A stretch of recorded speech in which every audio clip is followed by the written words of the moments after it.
Halo Sobat Seni, Assalamualaikum warahmatullahi wabarakatuh. Apa kabar? Jumpa kembali di Ruang Seni Marhalim Zaini.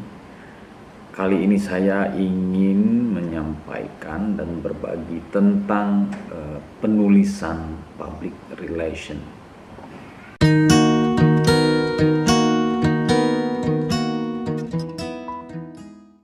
Materi ini juga selain saya tujukan kepada kita semua sobat seni, pecinta dunia tulis menulis, juga secara spesifik saya tujukan kepada mahasiswa saya di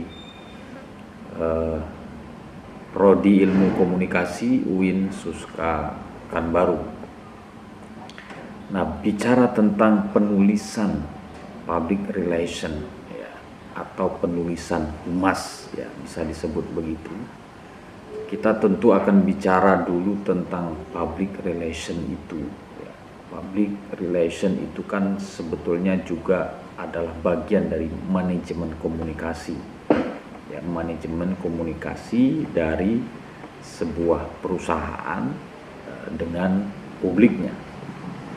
Nah, aktivitas komunikasi ini kan biasanya dilakukan itu kalau tidak dengan lisan, dengan tulisan. Jadi ada dua. Komunikasi bisa dilakukan melalui lisan secara langsung maupun secara tulisan. Kapan komunikasi secara tulisan ini dilakukan?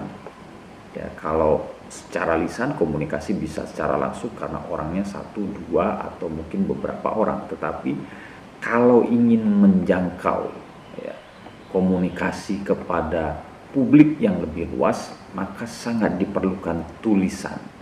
Nah, disinilah kemudian seorang humas, ya, petugas humas atau public relation ini bekerja untuk menuliskan konsep-konsep tentang perusahaan untuk disampaikan kepada publik yang lebih luas.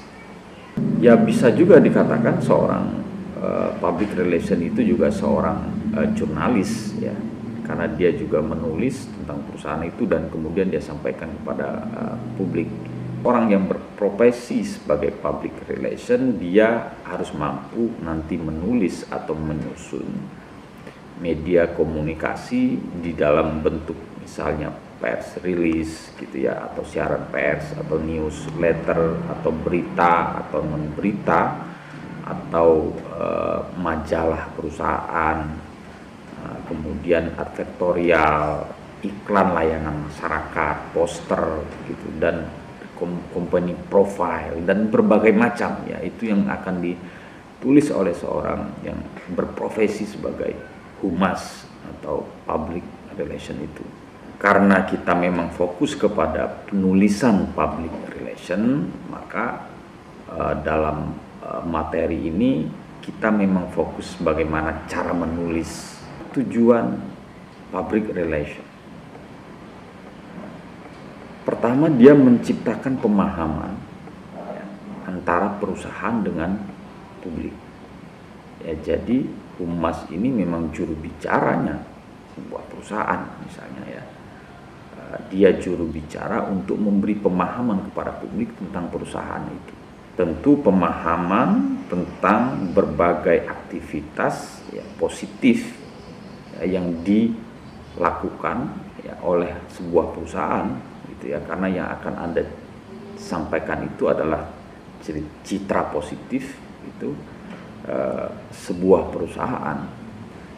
Nah, menjadi penting informasi atau pemahaman yang disampaikan oleh seorang public relation ini karena dengan lengkapnya informasi yang disampaikan ini akan mengurangi kesalahpahaman, mengurangi ketidakpahaman, mengurangi kecurigaan. Jadi trust dari sebuah perusahaan atau kepercayaan publik terhadap perusahaan itu bisa sangat tergantung dari seorang humasnya. Maka tentu saja bekal seorang humas, seorang public relation itu harus sudah penuh, ya. Artinya pemahamannya terhadap perusahaan itu, informasi apa saja yang harus di-share kepada publik, dia harus kuasai itu.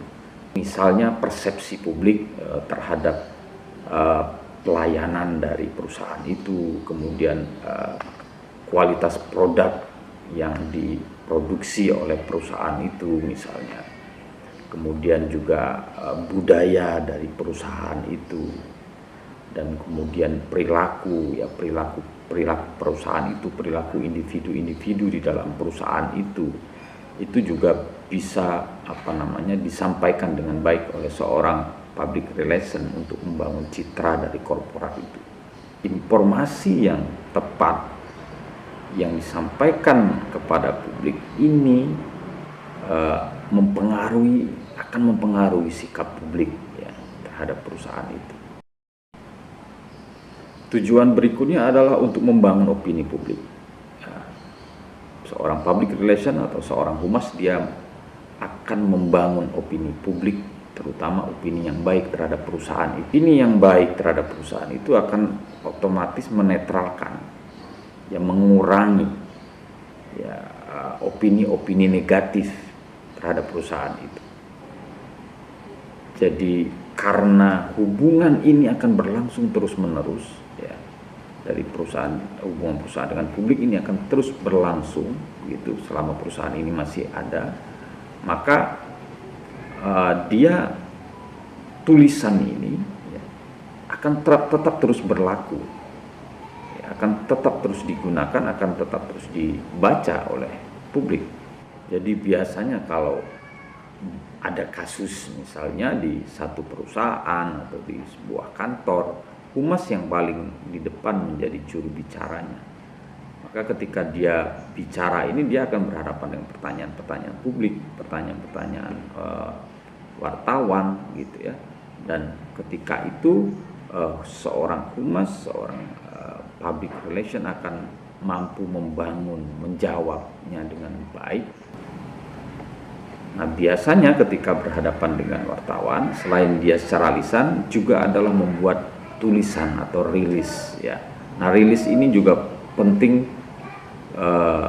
sangat penting itu, karena kalau lisan bisa saja Anda keliru ya dalam menyampaikan, tapi dalam rilis Anda bisa sudah dengan konsep yang baik, sehingga kemungkinan untuk keliru itu tidak ada dan tipis kemungkinannya gitu. Oke.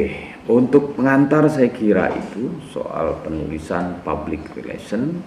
Kita akan sambung ya materinya pada video yang lain, soal tugas-tugas yang lain seorang public relation atau jenis-jenis penulisan humas ini apa saja, nanti kita akan coba pelajari satu persatu ya.